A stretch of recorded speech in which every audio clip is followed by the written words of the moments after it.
Hey guys, welcome back. In today's video we are going to be building some wheels, and here's the old front, but that is not where we're starting today.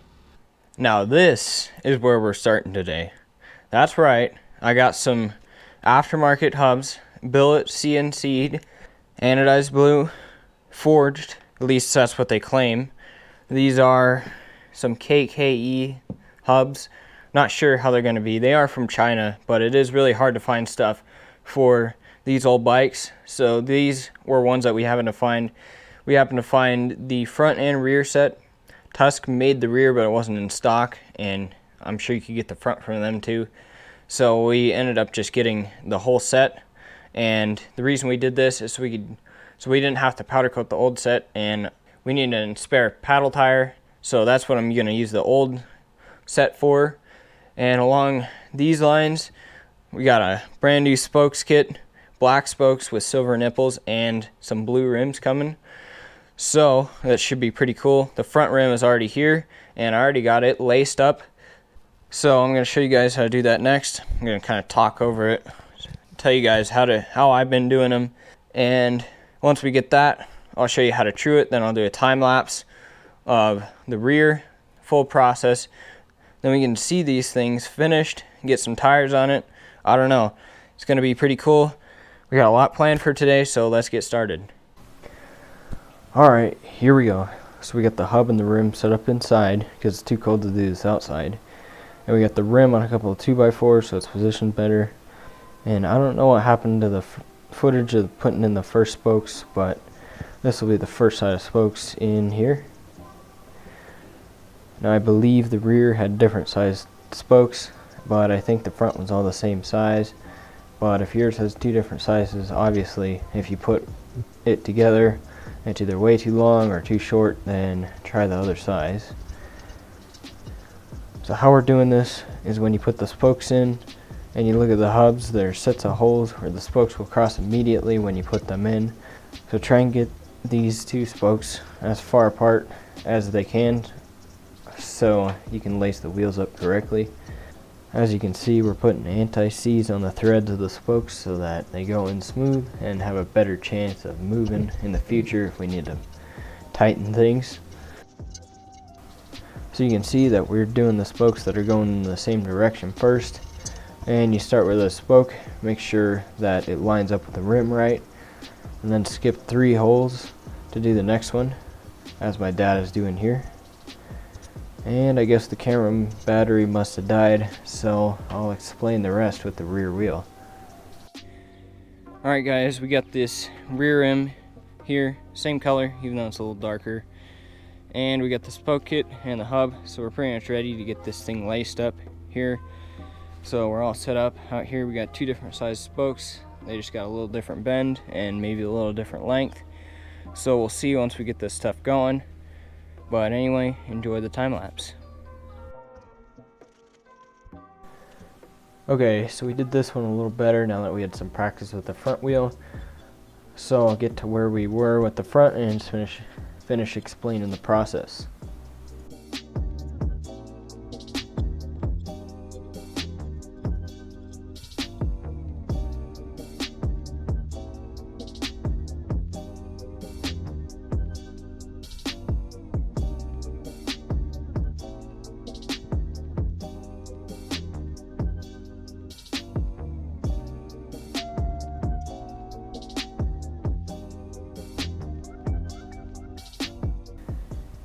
So yeah, pretty much the same thing. I think we had to get the crossover spoke in its hole when we started to lace things up, even though we weren't putting the nipple on it, just so that it lined up right for when we did have to put the nipple on it.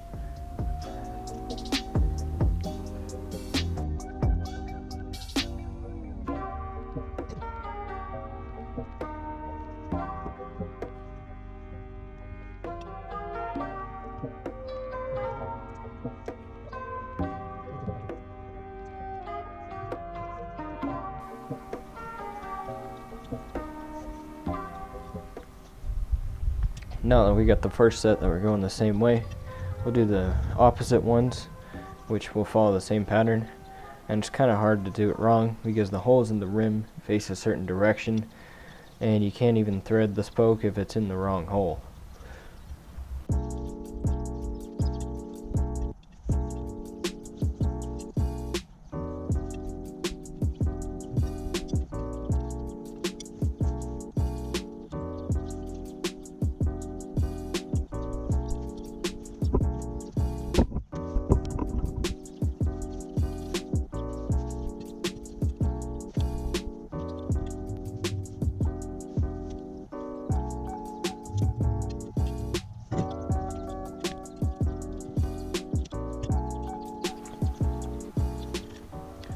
So now we're going to flip the whole thing over and start with the other side, which I believe had the different length spokes, if I remember this.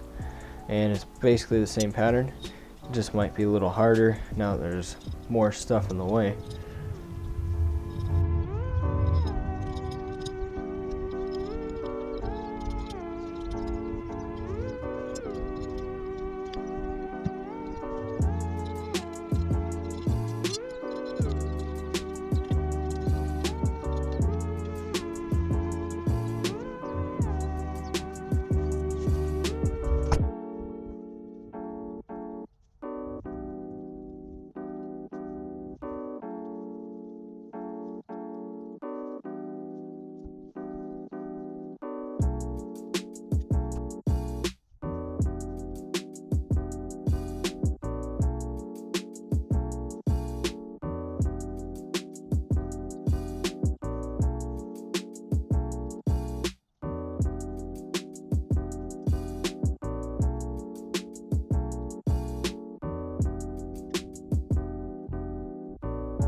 Alright, now that we got it all going here now, all the nipples are on, all the spokes are in the right spot. We're going to tighten them, start tightening them down until we get about the same amount of thread sticking out of the nipples, which from my experience should be around 2 threads or so, but your mileage may vary. And now we can go on to getting these things all trued up and nice and straight.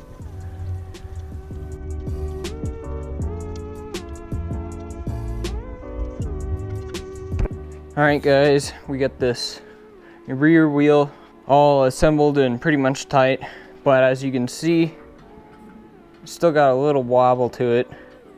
So I'm going to show you guys how I've been truing these. I already got the front one pretty much as true as I could get it. So I'll show you guys the process that I'm using for this rear one. So you can see I got a zip tie over here as a pointer so I can see where the high spots and the low spots are. And if you spin it, you can see that it touches the zip tie right about here. So since it touches right there, I'm going to tighten the other side about a quarter turn to pull it away from there. And if there's a spoke that's extra loose, give it more, and that's usually the problem, not the tight ones. And now it doesn't touch there anymore. And so pretty much you go around and you find all the spots that are outliers or way separate from the rest, and you get it to where it's more or less equal when you spin it. And then I'll show you guys how to true the up and down. Alright, now that I got the side to side play pretty much gone, now I need to get the up and down out. And so I got this zip tie down here at the bottom now, and you guys should be able to see this. I'll just try to zoom in, but as it spins, there's a little bit of variation there. Not much, but a little. So I'm gonna try and get that out. So basically, places where it's farther away, farther up from this zip tie would need to be loosened a little bit, and places where it is closer to the zip tie need to be tightened a little bit. So looks like it's a little tight right here. So I'll tighten a couple of these guys.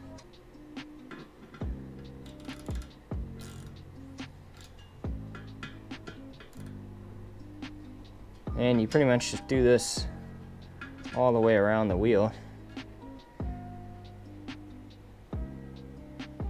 until it looks pretty symmetrical. And then we'll go into tightening all these spokes. All right, now that I got all of the up and down play out, and this rim is pretty much as true as you can get without a dial indicator. Now I'm going to start tightening these guys. So I'm going to start with the valve stem hole here, which I'm going to say is the one that has the Warp 9 logo right on it. The other hole will be for the rim lock right here. It is not exactly the same spot. And so I'm going to start tightening. I'm going to start with the one just after, and I'm going to give it a quarter turn, about like that, and then skip 2 on to the next one, just a little tighter, skip 2 on to the next one, skip 2, and go all the way around the rim like this till you get back to that same hole. Then you skip the one you started on and go to the next one in line, do that same pattern all the way around, and it should be 3 times in total, and you'll have every single spoke tightened. And then you can always test them by tap testing them and listening to sound, especially if you've got another bike that you have reference to how the pitch should sound. These are still a little low pitched. So I'll get everything dialed in here and I'll show you guys the final result. All right guys, I got all these spokes nice and tight. As you can hear, relatively high pitched. So should be all good. We'll check them again once we get some time on the bike just to make sure they hold up. But anyway, you move on with these wheels now. So I'm gonna put the rim lock in, and I'm gonna go hold it. It doesn't have the Warp 9 directly on it. Not that it'll make a difference. It'll just be a little easier to find the valve stem. Maybe, not really. So I'm gonna get this guy pretty much all the way threaded in so it doesn't just bounce around. And now you can see the reason why you can't go too fast on these, because they're unbalanced. So if I put this rim lock like right here, makes its way to the bottom, and if you spin it unbalanced, so if you've seen some of the dual sports that are street legal, they've got weights, wheel weights that balance that out, so you can go a little faster and safer on the road. But we should be fine with this. It's not going to be a dual sport, just an off-roader, so it should be good. Got a Tusk rim strip here, and I'm going to find the other hole, and I'm going to line up the valve stem with this. Looks like it fits into this rim pretty good. You can see I got that lined up. And I think the next step for this rim is going to be getting a tire on it, so that'll probably be next. I got a tire that's only got a couple hours on it for this bike. We took it off, and the old rim is the sand tire now. So I'll throw that guy on. It's still pretty much brand new. There's no point in getting a new wheel if we still got one that's in good condition, and I'll get a new one for the front. So I'll tell you guys about the tire choices in a minute once we get them going on. Alright guys, I got this tire on off camera. Sorry I didn't show you guys, but I'll show you the rear tire installation in a second. But anyway, this is a Michelin Starcross 5. This is a tire we've been running. It's the soft version, and it handles really well in the sand. We were taking these things to Sand Mountain, and it's pretty much unbeatable. Perfect control in the sand, especially with a paddle tire, and super fun. And they can even hold up to some of the rocks that you experience, so good deal. And as you already have seen, the stock floating brake rotor. The reason we're keeping it stock is because it is a floating brake rotor, and the aftermarket ones are a little bit expensive, and there's nothing wrong with this one except it looks a little ugly.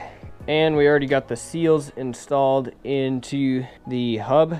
Tire's holding pressure, got it on good, didn't scratch up the rim at all. And these are new rotor bolts here, so I'll get all these tightened down and I'll get them torqued.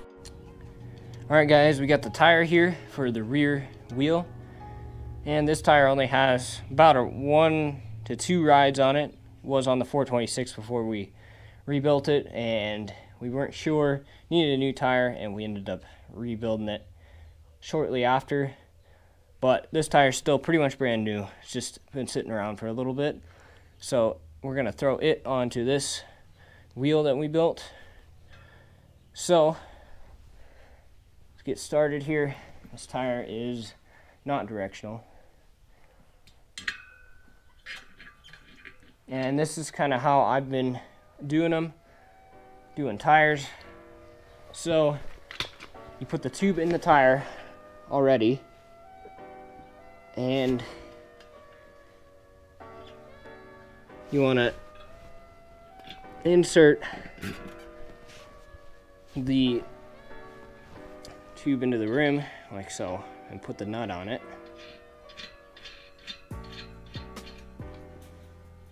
You don't have to get it tight, but just snug.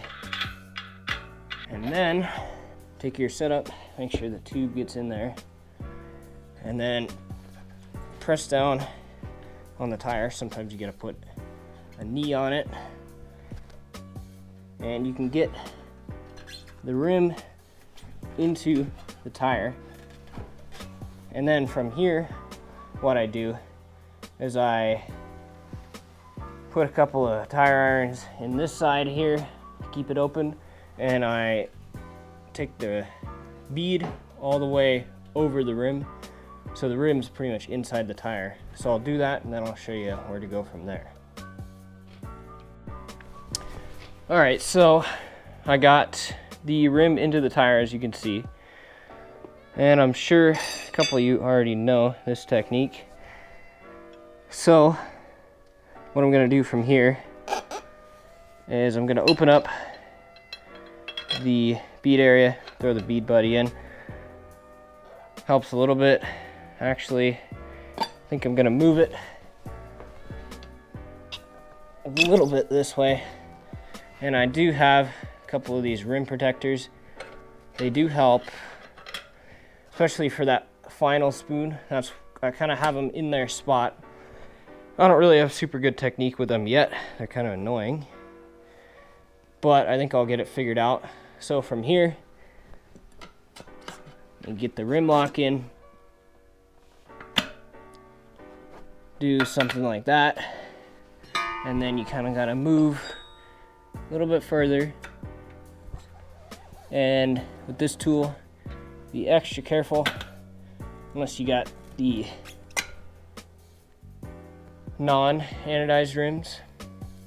So I gotta kind of set down my microphone to continue. I'll spray a little bit of tire lube on this area right here where I'm gonna finish and get this thing on.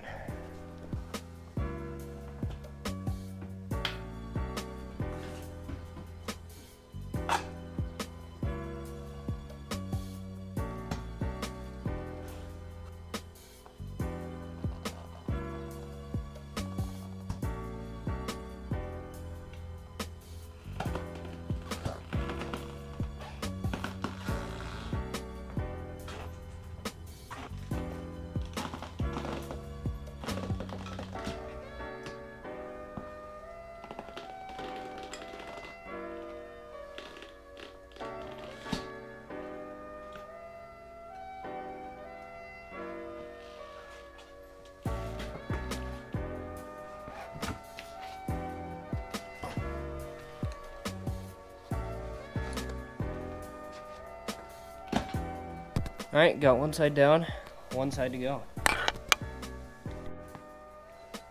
Same setup on this side.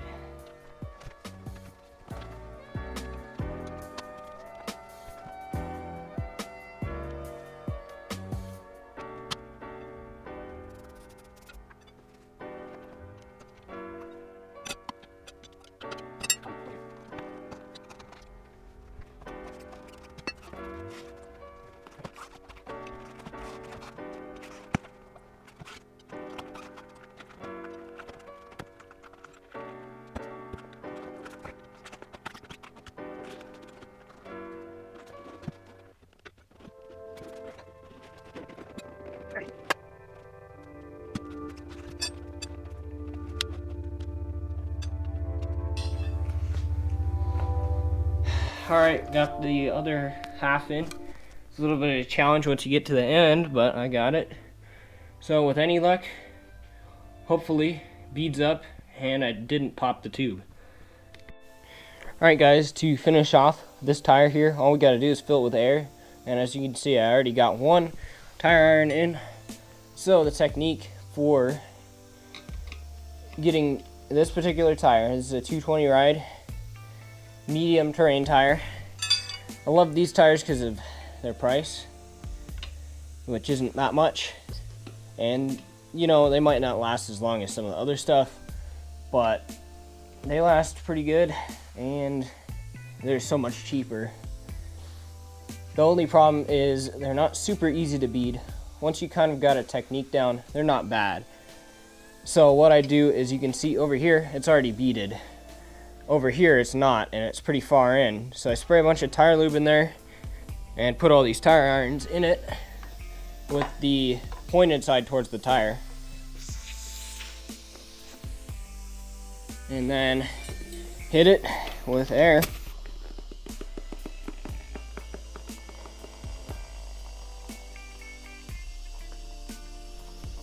And then as you're filling, you can peel these guys out.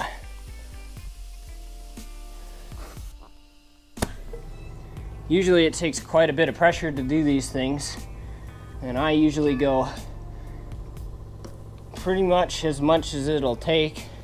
My compressor is sitting at around 105 psi, so that's about what it takes to get these beads out. Probably only gets up to really 90. I can hold it there longer and get more pressure, but usually it doesn't need all that. And if you have the spoons in there right, you can kind of help the bead. These kind of help it glide out, and you can pretty much set it to wherever you want it, and then pull these things out and we're good. Usually though, the other side won't, but on this tire worked out, probably because it's already been installed. So that's about it for the tire change. I got to clean up the extra lube on it, get it back down to some more normal pressures, snug down the rim lock. Then we can throw on the brakes, and that's going to be it for this video. Alright guys, for the rear brakes, got a Tusk Typhoon brake rotor. These things look pretty cool. We've been running them. They last pretty good so far. Way upgraded over stock. So it's gonna go on something like that. And we got new bolts with the Tusk bolt kit.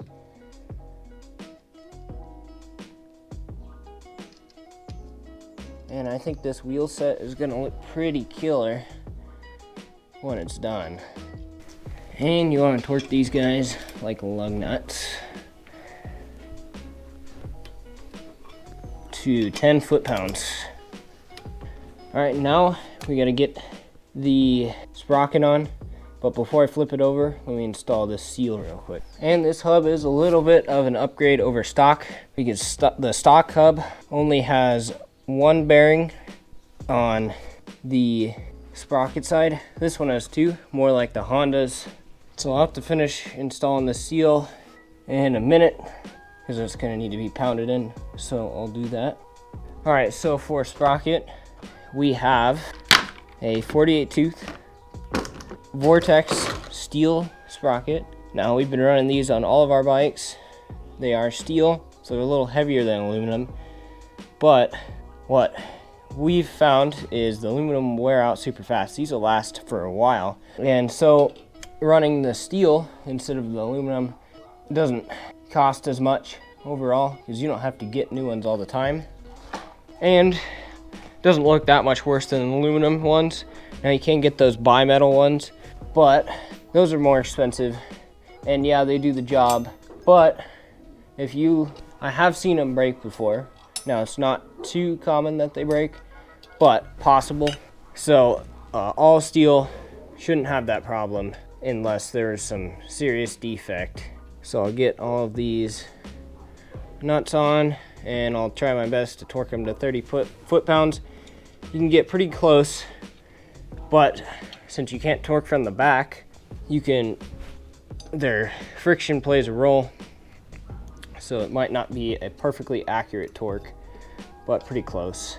And since all these do have a lot of Loctite on them, they should be fine if they don't get perfectly torqued, or a little under. Should be good. So I'll get all of these torqued, torque them the same way did the rotor, kind of like you're torquing lug nuts, and I'll get back to you guys. All right, guys, as always, these wheels look absolutely amazing, and I think we're all done. I'll throw these seals in a minute once I have a chance to pound them in. Well, the rest is going to be installing these guys. So we're looking really good on this build now, and these wheels are pretty killer. Love the color combination. Looks like factory wheels from 2023, and I think it should withstand the test of time. We'll have to see with these new rims. I haven't used these rims before, but so far seems so pretty good. Didn't scratch them putting on the tires, so that's always a bonus. And yeah, these look super cool. Can't wait to see them on the bike. But anyway, thanks so much for watching, and hope you guys enjoyed the video, maybe learned a thing or two, and have a great rest of your day.